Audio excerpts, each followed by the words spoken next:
So fitting I'm here with an OK Cupid friend. Seriously. Okay, so I grew up in upstate New York, and I'm gay as the day is long. Which is difficult because in the middle of upstate New York there aren't very many gays.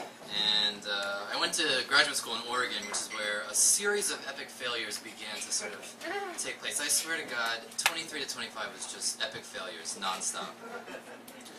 Started on a rainy day in Portland. I lived in Eugene because I was going to graduate school at the University of Oregon, and I convinced my parents that I needed a car to go back and forth from Eugene to Portland, because I got this sick internship in Portland. It really was sick. I was a music intern for Willamette Week. It's a Portland newspaper. And they bought me a car, and they paid for my car insurance, and what did I do?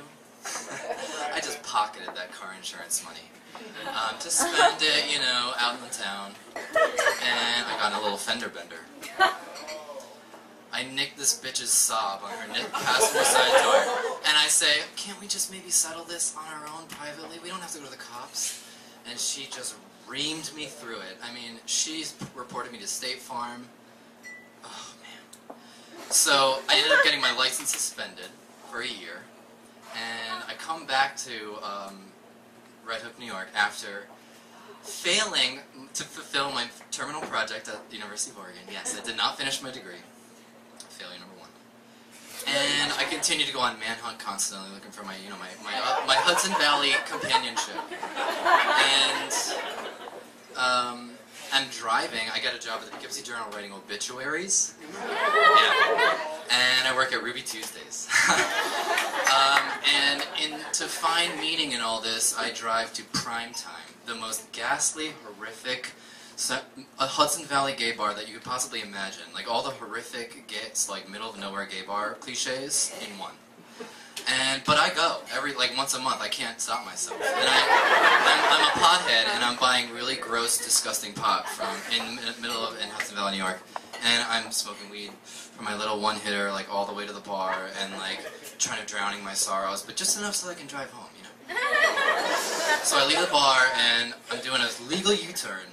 And sure enough, whoop, whoop, lights go on. Get pulled over for going in a non-driving lane. Horseshit! He was just waiting outside of a gay bar to pick up fags who were drunk driving home, whatever. So I get to a roadside sobriety test, you know, follow the fingers, count backwards, you know, the alphabet backwards from F. I'm like, what the fuck? You can't do that sober. That's not fair. So while I'm getting my roadside sobriety test, my car is getting searched. So 3 tickets: driving with alcohol impairment, possession, and driving in a non-driving lane. I get breathalyzed on the side of the road, cuffed, taken back to the sheriff's station, the state sheriff. The cops are really cute. But so I blow a .07. It's just shy of a misdemeanor. Whew. I go to court and argue my way. I'm an intern. I live with my parents. I work for the Poughkeepsie Journal, and I get them all dismissed. But my parents try to get me back on their insurance plan and find out that I had an uninsured accident in Oregon and I don't have a license. So I've been commuting hours and every day to work, and sure enough, I'm doing all the transference of the car, you know, shit over to my dad, and he's going through my glove compartment and finds my tickets. I didn't tell him about it. Oh, man. So sitting there, I was cuffed in the station to blow my official breathalyzer. I blew .07. I was like, fuck this place. I'm out. I gotta go to New York City.